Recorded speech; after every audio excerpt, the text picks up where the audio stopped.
empire.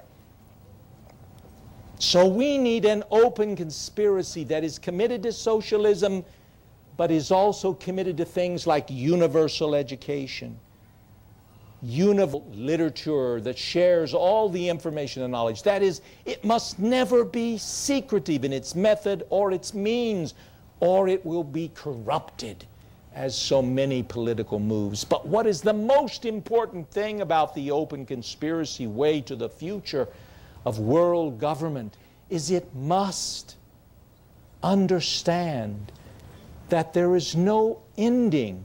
You know, that was what I criticized in my writing A Modern Utopia about all the previous. I pointed out that all of them thought there was some particular thing that needed to be fixed. And once you fix that, then you'd have the perfect society and it would just stay that way. Well, it ignores, of course, Darwinian thought and science.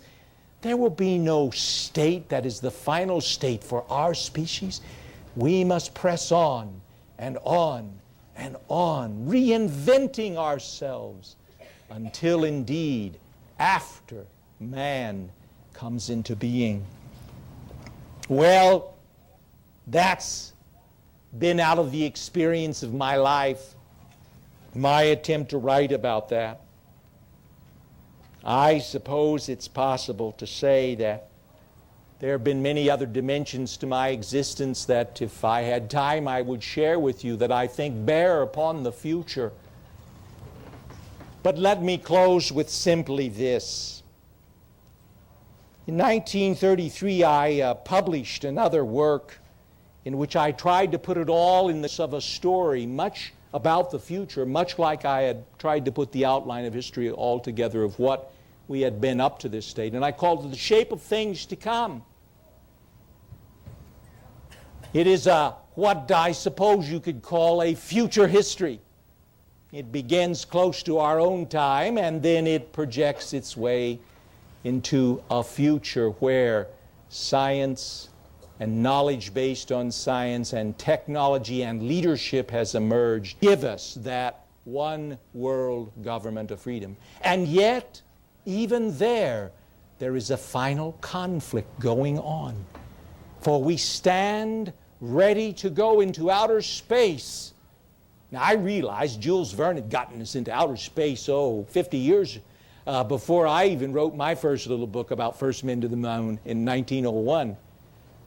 But this was my attempt to write it in a much more scientific way, much more persuasive.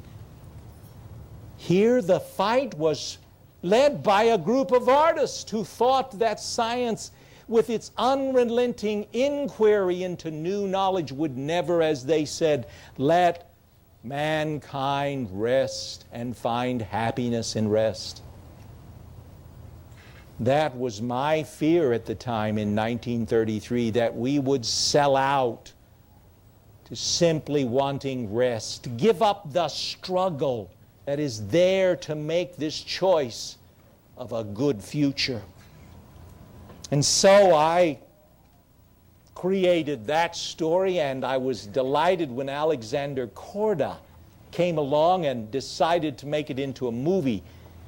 Now, I'm very impressed with the possibilities of this new cinema.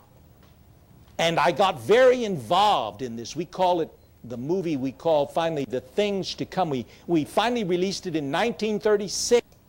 And it was a great financial success. Now, I must admit it still fell far short of what I wanted it to be, which was a great propaganda piece for the sense of persuading people to put their shoulder to the wheel for world socialism.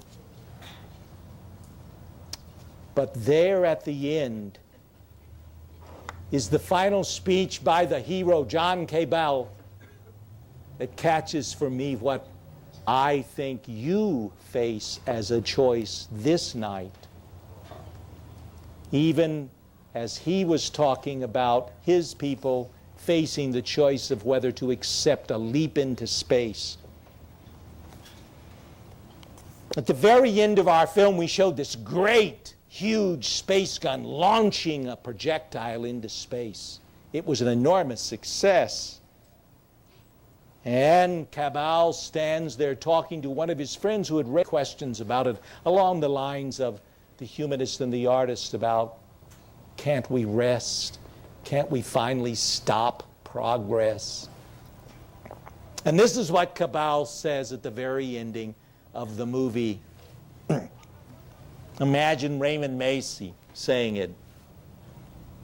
Rest enough for the individual man, too much of it, and too soon. And we call it death.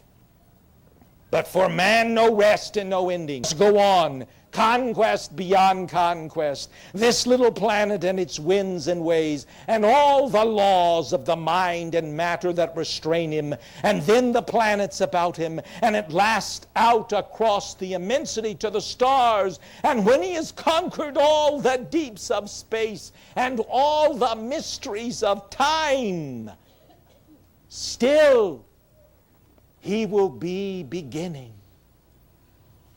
And then Cabal turns and says, which shall it be? Which shall it be? And I say that tonight to you. Which shall it be?